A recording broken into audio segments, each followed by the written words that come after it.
Preseason takes that offensive coordinator Kliff Kingsbury's system might be a little too vanilla for the Washington Commanders to fully thrive off of. Ironically enough, to me, seem a little bit bland. That and more on today's episode of Locked On Commanders.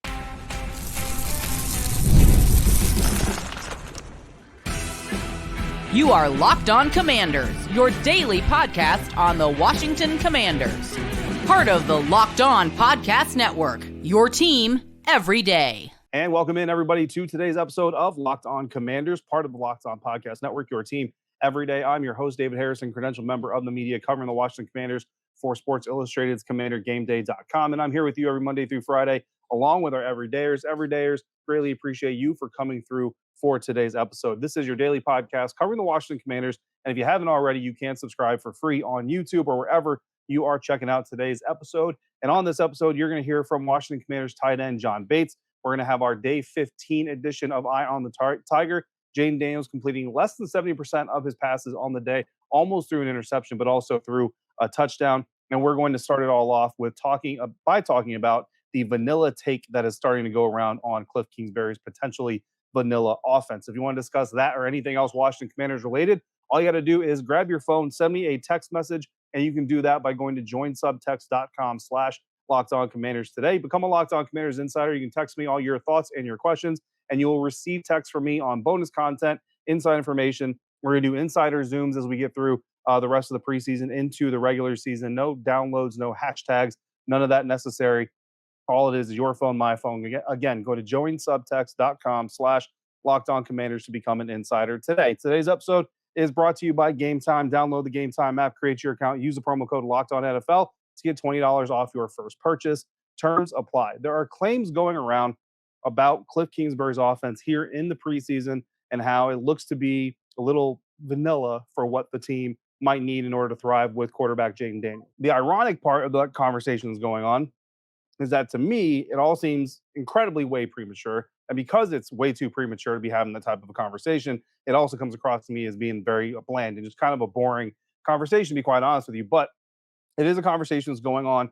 And so I thought we would kind of sit down here today and talk about it, dispel a little bit of it, and also just kind of put a little bit of what we've been seeing in the preseason into context, not in an effort to necessarily defend Kliff Kingsbury, because for one, he doesn't need me to defend him, but two, it's just the bottom line of the whole conversation is we don't know what the regular season Kliff Kingsbury offense is going to look like. But from being here in Ashburn, I can tell you a little bit more, give you a little bit more context as far as what some of the people out there are kind of saying. And there was a tweet sent out with a graphic of a whole lot of statistics from Ian Harret's of Fantasy Life. I'm not really sure. I'm not really familiar with the site, to be quite honest with you, but he's got a lot of followers on Twitter, which is why I gained a lot of traction. And to be fair, Ian is not the only one out there talking about this kind of stuff. So I don't want this to turn into a, me versus Ian type of conversation, because that's not what this is about. But there are enough people who are concerned about it, talking about it, commenting about it, that I fear we need to kind of address it here on the show. So in this tweet, in this graphic that Ian sent out, it's titled Kliff Kingsbury Gonna Kliff Kingsbury. And I'll tell you, I've had conversations with Locked On Cardinals host Alex Clancy, and he's kind of talked about some of the same concerns about how Kliff, isolated DeAndre Hopkins as his X receiver on the same side of the formation all the time, every time, and how it kind of appeared to at least to a certain extent minimize the impact that DeAndre Hopkins could have. Now, DeAndre Hopkins had a statistically fairly strong, performance under head coach Kliff Kingsbury. So how big of a problem really is that? That's kind of part of the conversation. And that's one of the things that Ian starts off with here through 8 quarters of preseason action. He notes here that number one wide receiver Terry McLaurin is lined up on the offense's left outside as the left outside wide receiver on 28 of his 29 snaps. This sort of stationary alignment was commonplace for DeAndre Hopkins when he played for Kingsbury in Arizona. And that's obviously factually true. Like DeAndre Hopkins' reps and alignments are a part of public record and all that kind of stuff. But here's what I can tell you about training camp, about practice, and everything that we've been seeing. Terry McLaurin is lining up all across the formation here at the Washington Commanders, outside of quarterback and running back and tight end. So if you want him on the left side, you want him on the right side, you want him in the slot, you're going to get a little bit of all of that with what we've seen out of Terry McLaurin here in the preseason, or here during training camp. What you're not seeing that a lot of, obviously, is in the preseason. Why? Well, for one, you got a rookie quarterback that is getting his feet wet in the National Football League. These preseason games are his first exposure to live competition where they can actually plant him in the backfield. So understandably, you're getting a lot of quick passes. You're getting a lot of somewhat familiar looks and concepts and all those things. And you're not trying to mix things up too much. You want to keep them basically as simple as possible, or in other words, vanilla. But guess what? All 32 NFL teams are essentially doing the same thing. And my understanding is there's also a conversation going on out there of some people who are worried about Kliff Kingsbury showing too much in the preseason. So it's kind of it's a little comical to me that we've got one side of the conversation that says that Kliff Kingsbury is doing and showing too much, but then we've got another side of the conversation that said Kliff Kingsbury's offense is simply vanilla. And basically, what it all boils down to is a lot of people who have apparently forgotten kind of the first rule of preseason, which is to show as little as possible to your upcoming opponents. Because just like I have access to the all 22 from the preseason games, you have access to all 22 for preseason games if you go through the right avenues. So too, and it's even easier access for them. So too do the other 32 NFL teams. So if you're the Tampa Bay Buccaneers, for example, who face and host the Washington Commanders in week 1,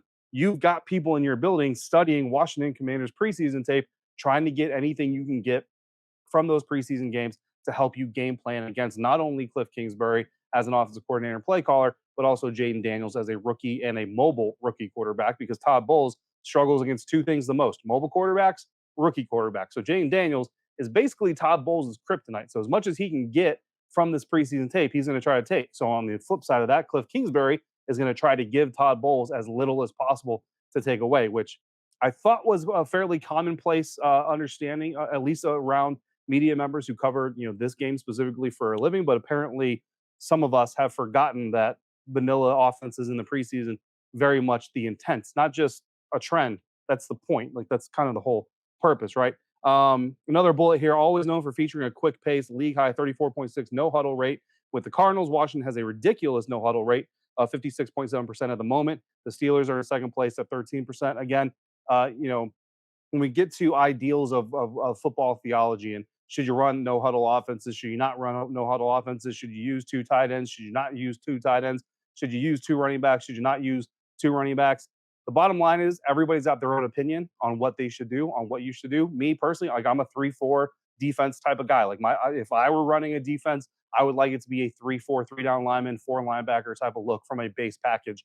Obviously, sub packages and all that stuff would be different, but that's kind of my own personal style. Now, that doesn't mean that when I look on a football field and I see a team that likes to run a 4-3 or a different type of alignment as their quote unquote base package, that I should then turn and say, well, you're an idiot and it's ridiculous and it's and all these things. So the question of how much no huddle should you run, bottom line boils down to how many points can you score? If you can run no huddle 56% of the time, which I don't think Kliff Kingsbury is going to run no huddle 56% of the time, guys.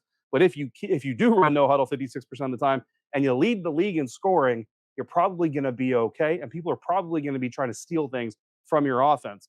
If you go no huddle 13% of the time and you score no points, I don't know, maybe you should try going faster. Maybe that'll keep your quarterback on their toes. Maybe it'll keep defenses in looks here. But the numbers by themselves should not tell us anything about what the offense is going to be. Washington currently ranks dead last in shift motion rate. Yeah, that's fantastic. We're seeing plenty of shifts, plenty of motion here in training camp. I can promise you that. Is Washington going to rank in the top 5 in motion, bottom 5 in motion? I can't tell you that, but what I can tell you is we're seeing enough motion in training camp that nobody on the sideline here in Ashburn has looked at each other and said, man, we're not seeing anybody move and no motion in these practices. So you're seeing enough. Another one, only the Eagles and Panthers have a higher run percentage of snaps featuring a run pass option than the Commanders. Kliff's Arizona offense ranked 3rd in RPO rate. Yeah, you've got a young mobile quarterback who ran a lot of RPO in college. Why wouldn't you run a lot of RPO in the NFL if he's good at it? And not for nothing, guys, but the little bit of RPO you have seen in the preseason, guess what? Jayden Daniels has looked pretty good at it. So again, coach to your players' strengths, not to their weaknesses. There's a lot of negativity stemming and boiling over, I think, from Kliff's time in Arizona. And what I would tell you, what I have told you every day is, you'll remember this: there were successful seasons for the Arizona offense in Arizona. There were unsuccessful seasons for the offense in Arizona. Ultimately, the unsuccessful seasons did Kliff Kingsbury in, which is why he's no longer the head coach there. Got it. But he's also a human being, just like Dan Quinn, just like Joe Witt Jr., just like you and myself. And we all have the ability to learn and adapt from our experiences and also learn and adapt to our new environment. So to draw some rudimentary numbers from the preseason in 2 games, 8 quarters, yeah, less than 2 full quarters of your actual starting unit being on the field. So that's what we're doing here. We're having this national narrative conversation about Kliff Kingsbury's offense using less than 2 quarters of first-team offensive tape.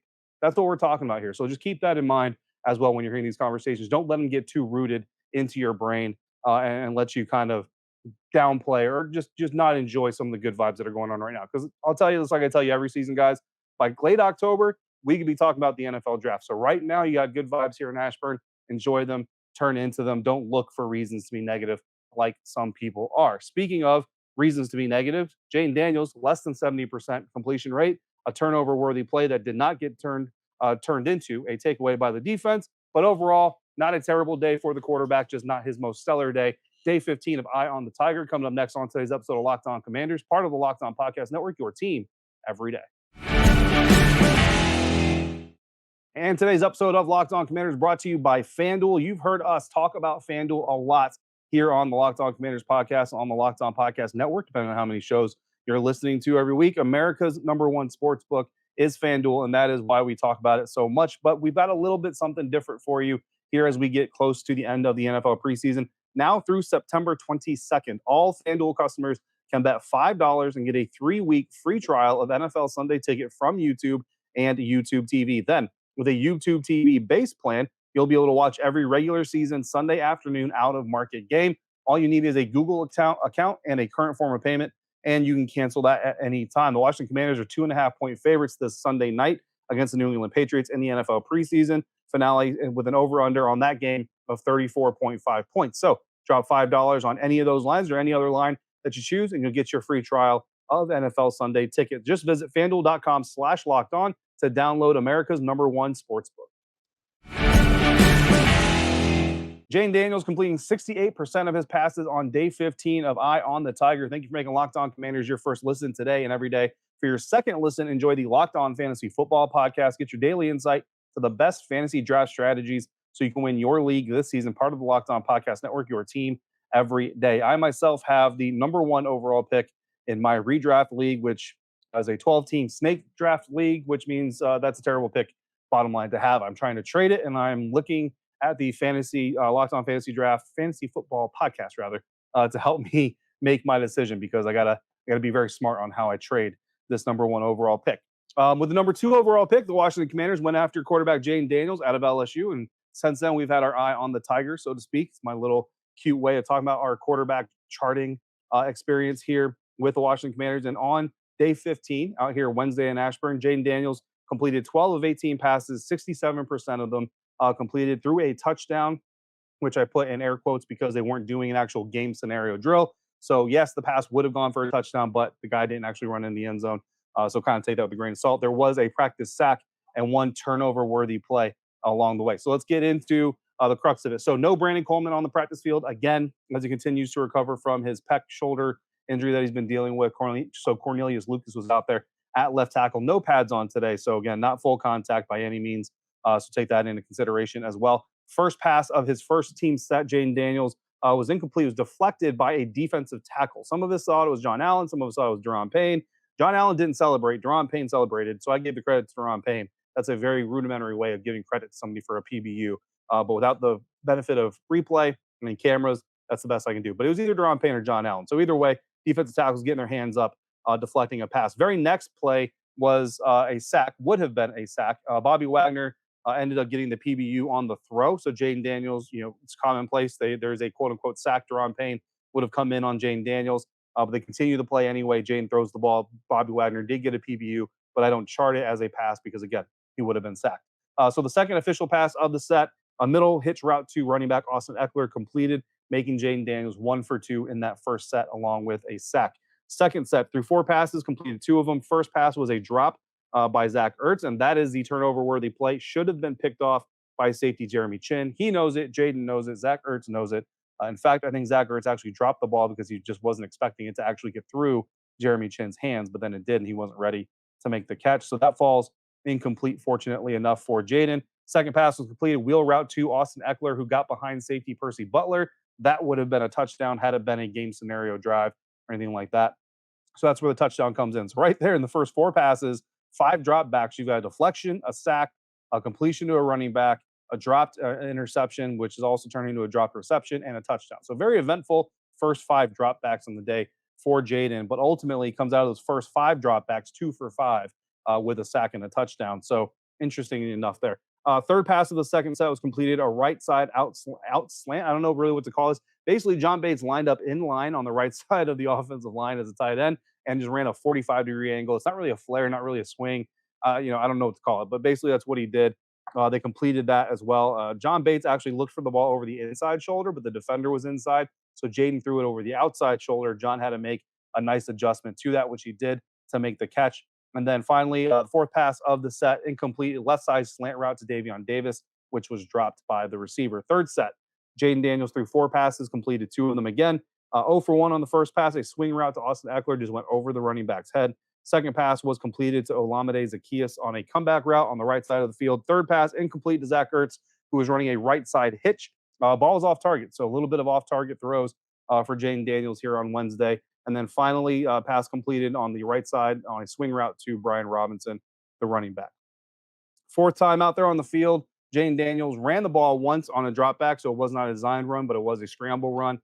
Did go out of bounds, just for the record, and then completed 2 passes. The first one, a screen pass to Dyami Brown on the right side of the field. Second pass, a beautiful seam route run by Zach Ertz, thrown by Jayden Daniels. And I'll tell you what, this play was so effective. Bobby Wagner did not know where the ball was. At one point, Bobby Wagner was turned back towards the receiver, but then by the time Zach Ertz made the catch, Bobby was facing the offensive line again and just kind of looked a little bit out of sorts. Not very common to see Bobby Wagner looking confused on the field, but it happened there. So very interesting to see that. Fifth set out, Jayden Daniels 3 for 3. First pass was a quick right side route to Olamide Zaccheaus, which was actually almost picked off by Mike St-Juste. Not a turnover-worthy play because St-Juste made the play on the ball. Olamide Zaccheaus just got there because it was outside of his reach. So not a turnover-worthy play, but a very interesting play nonetheless. And then another middle route to Zach Ertz for the second pass, and then Terry McLaurin on a slant for the third completion. As you can tell, Jayden Daniels missing Zach Ertz a little bit. Zach did not take the trip to Miami.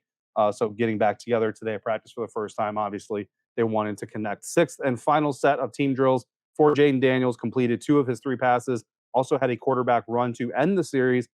First pass was completed, a right side out route to Jamison Crowder. Second was a swing pass on the right side of the field to Brian Robinson. And then third was a comeback route by Marcus Rosemy-Jack-Saints, which was broken up by Emmanuel Forbes, who was a little bit more physical than you typically see in these non-padded practices. But give him the PBU. He hit him with the no-fly celebration, all that stuff. And then the final drop back, Jayden Daniels again tucked it and ran with it. Did run out of bounds, had a teammate say, slide. And he said, I don't need to. I ran out of bounds. So good news, guys. Jayden Daniels knows how to get out of bounds and protect himself, no matter what other people might tell you. Some other practice notes here. Jeff Driscoll hit Dyami Brown on a deep ball. It was really nice. Bryson Tremaine continues to have a really strong training camp and practices. Had a nice snag on a ball from Jeff Driscoll over the middle. Driscoll also hit Byron Pringle on a deep ball that would have gone for a touchdown behind cornerback Tariq Castro-Fields. That is actually our play of the day. So again, Jeff Driscoll, play of the day, Saturday night against Miami Dolphins. Jeff Driscoll, another play of the day here at practice on Wednesday, connecting with Byron Pringle deep. Jeff Driscoll's had a really strong camp, to be quite honest with you. Third quarterback on the depth chart, but getting a lot of second-team quarterback reps with Marcus Mariota nursing his soft tissue issue that Dan Quinn says wouldn't be an issue if it was regular season, but because it's preseason, it is. So Jeff Driscoll taking advantage of all of those opportunities. And then cornerback Chigozie Anuzium went down with an injury during special teams drills in practice on Wednesday. No official word on the severity of it. Didn't look too severe. Walked off the field under his own power. So hopefully Chigozie Anuzium going to be ready to go, get back on the practice field either Thursday or Friday, and then certainly hope that he'll be able to put some tape down on Sunday night against the New England Patriots. So those are our practice notes from Wednesday out here in Ashburn. Again, day 15 of training camp. We got 2 more days of these practices left before we reduce it down and we no longer get our eyes on the entire practice. So we're going to take advantage of both of those days as much as we can. Coming up next, you're going to hear from Washington Commanders tight end John Bates. That's next on today's episode of Locked On Commanders, part of the Locked On Podcast Network, your team every day. And today's episode of Locked On Commanders is brought to you by Game Time. Game Time has a new feature called Game Time Picks that makes getting tickets for your favorite live events even easier. Game Time Picks filters out the fluff to show you only incredible deals on great seats so you don't have to waste time searching through thousands of tickets. Curated deals make it easier to find the best price on great seats. For example, with Game Time's Super Deal, you can get tickets to see the Colorado Rockies visit the Washington Nationals on Thursday for $16 per ticket in Section 206. And you can see the view in panoramic style, knowing you're getting the lowest price and are backed by event cancellation protection. All-in pricing Toggle that feature on. It'll show you the total upfront with no surprise fees at checkout. Just make sure you toggle it on like I do. Game time ticket coverage. Your purchase is covered with the most flexible customer service policy in the ticketing industry. So take the guesswork out of buying concert tickets with Game Time. Download the Game Time app, create your account, use the code LOCKEDONNFL for $20 off your first purchase.